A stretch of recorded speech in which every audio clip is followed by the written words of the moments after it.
Good evening, and welcome to the latest edition of Randall Reads. Tonight I'd like to talk about a gut-wrenchingly powerful story by Tolstoy called The Death of Ivan Ilych. This story is expertly structured. It opens shortly after Ivan Ilych's death, where his body is laid out to rest at his home, and his friends and colleagues have come to pay their respects to him. In dialogue and interactions between the various characters, Tolstoy shows that even though Ivan Ilyich was well respected and well liked, his death is somewhat of an inconvenience to them. They're sort of chatting amongst themselves, looking at their watches and really wishing that they were somewhere else. In the second part of the story, the reader gets to look back on Ivan Ilych's life. He was an official at the Court of Justice, and he's very good at his job and very well respected again. He always made sure that he got a very good salary and lived a very comfortable life. He wasn't a bad man by any means, but he led a quite unremarkable existence.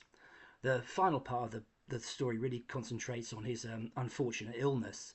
This all happened during like an inadvertent fall at home where he banged his side. He just gets progressively sicker and sicker, and the doctors don't really know what to do with him.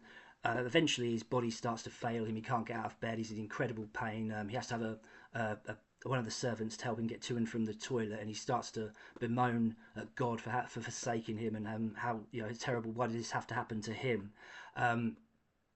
And he starts to really have to have like a showdown with his own mortality. But eventually, as the end of his life approaches, he has a sort of spiritual awakening, and he reconciles with a daughter he doesn't really get on with, and his wife, if they're not really had the happiest of marriages. And he starts to see that perhaps there's something beyond life, and that death perhaps isn't the end.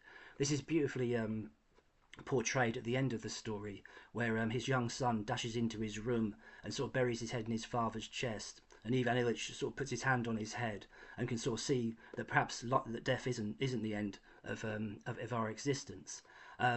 If you've this is a great start volume for Tolstoy. If you've ever walked past a bookshop and been a little bit intimidated by War and Peace, and like I said, it's a really powerful and gut-wrenching read.